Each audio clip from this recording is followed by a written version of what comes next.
Self consciousness does not necessarily refer to great ambition or the achievement and acquisition and possession of all the riches, honors, dignities, or the development of ignorance, arrogance, pride, vanity, ego all the time. But self consciousness is actually and always more than all of those limiting, finite, and relative possessions, ambitions, desires, and riches in the world that the human beings can possess and entertain in their lives momentarily, for then again, temporal or transitory pleasure, because we have desires so that we can have pleasure and so that also we can experience and achieve more and more pleasure, meaning, happiness, contentment, fulfillment, and other subjective states of mind can we experience in our lives because of the entertainment or desire and also because of the fulfillment of desires. But then again, if we can fulfill those desires because of favorable outside circumstances,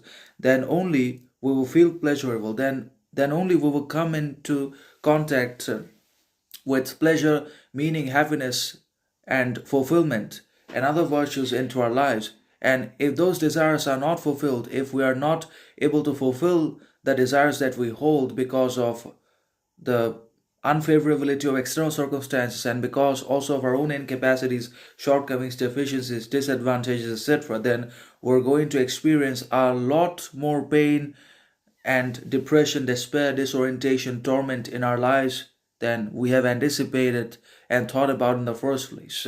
We're going to invite a lot of unwanted and basically undesirable suffering, torment, tragedy into our lives because of the failure of our desires, because of us not being able to fulfill our desires, because our desires have not been fulfilled. So that's how this contradiction between desire, pleasure, pain works. If desire provides ourselves with pleasure and leads to the prevention and avoidance of pain, torment, suffering in our lives, then the same desire, if not fulfilled, or if it fails, can lead to more and more suffering into our lives than we can imagine and think about in the first place. So self-consciousness is not always about ambition, riches, possession, pride, vanity, arrogance all the time. But self-consciousness is more than that. Self-consciousness refers to the people that are absolutely and unbelievably and uncircumstantially talented, significant, authentic, sovereign, virtuous, and individual all the time. People who have developed knowledge, rules, regulations in their lives. People